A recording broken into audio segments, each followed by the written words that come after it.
अस्सलाम वालेकुम my YouTube family. I hope सब लोग ठीक ठाक होंगे और खुशबाश होंगे। तो भाई बहुत सारी ऐसी चीज़ें होती हैं जो अल्लाह का शुक्र है मेरी कैट्स को बिल्कुल नहीं होती। तो इसलिए फिर ये किस तरह के जो टॉपिक होते हैं ना मैं लेट ही डिस्कस करती हूँ।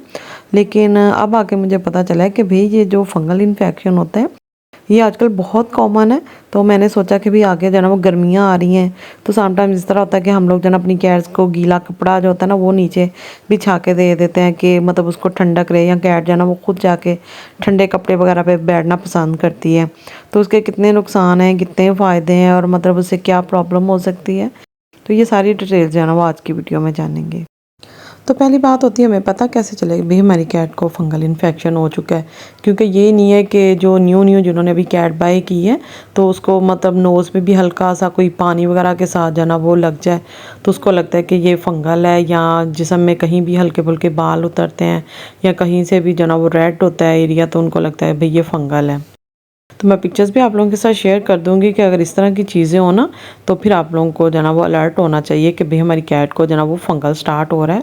और बहुत ज़्यादा केयर की ज़रूरत है। जिस तरह नॉर्मली लोगों को एक दूसरे से जो ना वो बीमारियाँ लग जाती हैं, मतलब जो पेट्स होते हैं हमें बहुत प्यारे होते हैं, लेकिन इस तरह की जब बीमारियां लग जाए ना तो हमें थोड़ा बहुत अवॉइड करना पड़ता है। तो उसमें ये होता है कि जो डायरेक्ट फंगल इन्फेक्शन होता है ना उधर हमने टच नहीं करना होता, तो उससे ये कि फिर हमें भी लगने का खदशा हो सकता है, या हमारे जो छोटे बच्चे कैट्स को उठाते हैं ना तो उनको भी फिर फंगल इन्फेक्शन होने का बहुत ख़तरा होता है। और ये कि फिर छोटे बच्चों को फंगल हो जाए तो फिर बहुत ज़्यादा जो ना वो फिर टेंशन वाली बात होती है। और भाई अगर आप लोगों की कैट को भी फंगल हो जाए ना तो अल्लाह ना करे, कैट इतनी ज़्यादा पेन में होती है तो ना वो मतलब जल्दी मरती है ना उसको जल्दी जो ना वो आराम आता है। तो आप लोगों को पता है कि दरमियान में जो चीज़ फिर अटकी रहे ना वो कितनी तकलीफ दी होती है। तो ये कि फिर जब तक उसकी ज़िंदगी होती है ना वो बहुत ज़्यादा पेन में रहती है। तो इसलिए अब तो आप लोग कोशिश करें कि इस तरह की चीज़ें ही ना करें, इस तरह की गलतियाँ ना करें कि कैट को जो ना वो फंगल होने की नौबत आए। तो उसमें सबसे पहले यही होता है कि कैट को आप लोगों ने जितना हो सके ड्राई रखना होता है।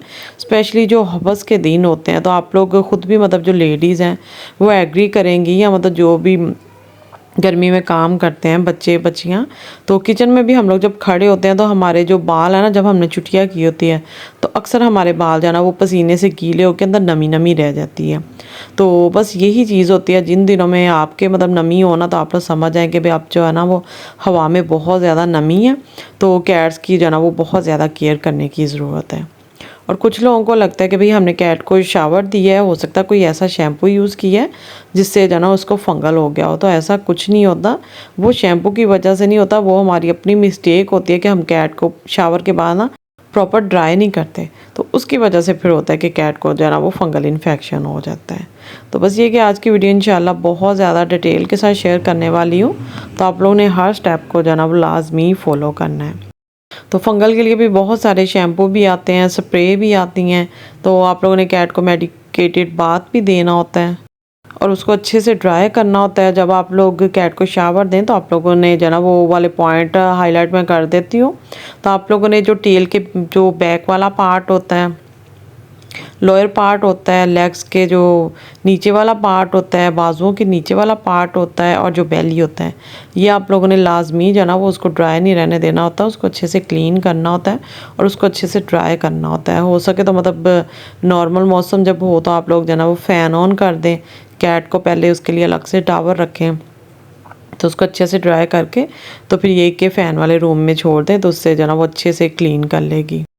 और समटाइम्स इस तरह होता है कि हमारे साथ फ्रॉड भी हो जाता है। हम लोग जब कोई किटन अडॉप्ट करते हैं तो कुछ लोग ये करते हैं कि जैसे ही कैट को फंगल होता है ना तो उनको जब पता चलता है कि इसको फंगल इन्फेक्शन है तो कुछ लोग होते हैं बुज़दिल, डर के मारे जो कैट होता है ना या किटन होता है उसको फ़ौरन ही सेल कर देते हैं, जो कि इंतहाई जना गलत हरकत मैं कहूँगी कि होती है। तो जब आप लोग के पेट हों, जो मर्ज़ी हो जिए, जब तक उनकी ज़िंदगी है तो जो भी हो तो फिर उसको जो ना वो आप लोग फेस भी किया करें, इस तरह बुज़दिली का मुज़ाहरा ना किया करें। कि होता है कुछ लोग जो ना वो बीमारियों में बेचारी जो कैट्स होती हैं उनको जो ना वो तड़पता हुआ छोड़ देते हैं। तो भैया आप लोग थोड़ा जो ना वो बड़ा दिल किया करें। तो प्यार में कैसे मतलब कोई अपने बच्चे छोड़ सकता है, तो ये कि फिर अल्लाह ना करे कोई बीमारी में कैट को आप लोग उसकी देखभाल करते हैं तो फिर आप लोगों को जन्नत भी तो इंशाल्लाह मिलेगी ना। तो मैं बात कर रही हूँ कि कुछ लोग होता है कि कैट को जब फंगल होता है ना तो सेल कर देते हैं और हमें यही बताया जाता है कि भाई इसने जो ना वो बाइट कर लिया या दूसरी कैट ने बाइट किया हुआ है तो उसके ना बाल उतर गए हैं, तो मतलब झूठ बोल के जो ना वो सेल किया जाता है। तो फिर ये कि आपको उसका फिर ज़ाहिर बात है ट्रीटमेंट करवाना पड़ता है, या अल्लाह ना करे हो सकता है आपको बिल्कुल ज़ीरो नॉलेज हो और वो इतना ज़्यादा बढ़ जाए कि उसको जो है ना वो बहुत ज़्यादा जो है ना फिर कैट को बेचारी को तकलीफ़ भी बहुत ज़्यादा होती है, और ये कि फिर आपके जो है ना वो पैसे भी हज़ारों में लग जाते हैं। तो इसलिए कोशिश करें कि कैट को जो है ना वो फंगल इन्फेक्शन होने ही ना दें। तो स्पेशली जो छोटे न्यू बॉर्न किटन होते हैं, या मतलब दूसरे जो 1-2 मंथ के किटन होते हैं, तो उनके लिए बहुत ज़्यादा लाइफ मुश्किल हो जाती है। इतनी मतलब हाई पोटेंसी में जो मेडिसिन होती है ना वो फिर उनको दे भी नहीं सकते। तो इसलिए जो बेचारे प्यारे से कीटू से हमारे किटन होते हैं ना, उनकी लाइफ बहुत ज़्यादा मुश्किल हो जाती है। हाँ, अलबत्ता अगर जो बड़ी कैट्स हैं 4 से 5 मंथ की, तो अगर उनके ट्रीटमेंट की बात करें तो ट्रीटमेंट जो होता है ना वो 2 तरह का होता है। तो एक्सटर्नल भी होता है और इंटरनल भी होता है। तो इंटरनल यही है कि उनको जो है ना वो मेडिसिन वगैरह दे के तो ख़त्म किया जाता है, और ये कि ये नहीं आप लोगों ने जल्दी करनी कि भाई इसको जो है ना वो बस अब आराम क्यों नहीं आ रहा। तो उसमें फिर ये होता है कि 2 से जो है ना वो 2 से 3 वीक जो है ना वो टाइम ले सकता है, और स्लोली स्लोली जो है ना वो फिर वर्क करता है। तो फिर आप लोगों को रिज़ल्ट नज़र ही आ जाएगा कि अब इसकी जो फंगल है ना वो डे बाय डे कम हो रही है। तो इसलिए फिर आप लोगों ने जो है ना ज़्यादा जल्दी नहीं करनी। दूसरा फिर ये कि जो एक्सटर्नल होता है उसमें ये होता है कि उसको बाहर से जो है ना वो ट्रीटमेंट देने पड़ते हैं। डिफरेंट शैम्पूज़ आते हैं जो कि मैं पिक्चर्स में शेयर भी कर रही हूँ, स्प्रे आती हैं, मेडिकेटेड बाथ होता है, इस तरह की फिर चीज़ें करके ना तो कैट का फंगल जो है ना वो ख़त्म किया जाता है। तो समटाइम्स इस तरह होता है कि कैट जो है ना बहुत ज़्यादा इचिंग करती है, मतलब माइट्स भी हो सकते हैं, या कहीं हल्का फुल्का कान के पीछे जो है ना वो अपना मतलब स्क्रैच कर करके छील लेती है। तो ये ना हो कि आप लोग उसको भी जो है ना वो फंगल समझ लें। तो उसके लिए पहले ये कि आप लोगों ने वेट से कंफर्म करना होता है, डायग्नोज करना होता है। ये नहीं कि आप लोग मतलब ज़ख्म देते जो है ना वो फंगल वाला ट्रीटमेंट शुरू कर दें। तो पहले ये कि बेशक आपने खुद जो है ना वो कोई वीडियो देख के ट्रीटमेंट करना है, तो या मेडिकेटेड बाथ देना है तो बेशक दें, लेकिन उससे पहले आप लोग कन्फर्म कर लें क्योंकि फंगल ही है ना।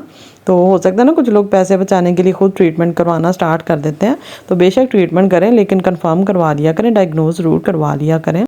और ये ना हो कि फिर जो है ना वो आप लोग उसको स्प्रे वगैरह कर दें और वो बेचारी लीक करती रहे। तो ये भी चीज़ आप लोगों ने माइंड रखनी, जब भी आपकी कैट बीमार होती है या उसको कोई ज़ख़म होता है तो उसको मतलब जब पायोडीन लगाई जाती है या मेडिकेटेड बाथ दिए जाते हैं या स्प्रे की जाती है, तो खुदारा उसके लिए फिर ये होता है कि आप लोग उसको ना कॉलर ज़रूर लगाया करें ताकि वो फिर अपनी बॉडी पे ना लीक ना कर सके। दूसरा के जो छोटे छोटे पॉइंट्स होते हैं ना बहुत कम लोग हाईलाइट करते हैं, क्योंकि ज़ाहिर बात है मैंने कैट्स रखी है, मैं डेली बेसिस पे उनको डील करती हूँ, उनको देखती रहती हूँ कि किसको क्या प्रॉब्लम है। या जिस तरह स्नो का मतलब वाउंड ख़राब हो गया था लास्ट डे, तो उसकी हमने बहुत ज़्यादा केयर की, इवन के पीप पड़ गई थी, उसने अपने स्टिचेस को ना मतलब मुँह से छील लिया था। तो आप लोगों को पता है वो कितना तकलीफ़ दे होता है, लेकिन अल्हम्दुलिल्लाह हमने माशाल्लाह 1 वीक में जो ना वो उसका सारा वाउंड क्लियर किया है। दिन रात जो ना वो उसके ऊपर जो पाउडर होता है वो लगा के तो उसका जो ना वो ज़ख़म ड्राई किया, तो माशाल्लाह मेरी कैट बिल्कुल ठीक है। तो बस ये जो ना छोटी छोटी मिस्टेक्स होती हैं या मतलब केयर होती है जो आप लोगों ने करनी होती हैं। तो बस ये कि जैसे ही कैट को फंगल हो तो आप लोगों ने सबसे पहले तो उसको जो ना वो अगर मतलब कम है तो वो वाला पार्ट ट्रिम करवा लेना है, अगर ज़्यादा है तो फिर ये कि कोशिश करें पूरी बॉडी एक बार ना ट्रिम करवा लें, ताकि और भी कहीं हल्का फुल्का स्टार्ट होगा ना तो क्लियरली नज़र भी आ जाएगा। और फिर ये कि उसकी आप लोगों ने ढेर सारी केयर करनी है, और अगर उसको जना शावर वगैरह भी देना है तो ग्लव्स वेयर कर लें और अच्छे से उसकी जना वो केयर करें। और इस तरह ये कि उसकी नमी भी नहीं रहेगी और वो जल्दी ड्राई भी हो जाएगी जब आप लोग उसको मेडिकेटेड शावर देंगे। और भाई सबसे अहम बात तो मैं बताना ही भूल गई, आप लोगों ने वो वाली कैट को दूसरी कैट से जो है ना वो दूर रखना है, उसको केज में रखना है, ताकि आपकी जो बाकी कैट्स हैं ना, मतलब आपके घर में एक से ज़्यादा कैट्स हैं तो उनको भी ना कहीं लग जाए। तो ये मतलब आप लोगों ने पॉइंट जो है ना लाजमी हाईलाइट कर लेना। तो चलो जी, वीडियो अच्छी लगे तो एक लाइक तो बनता है, बल्कि ज़्यादा सारे लाइक कर दिया करें, शेयर और सब्सक्राइब कर दिया करें। ओके जी, अल्लाह हाफिज़।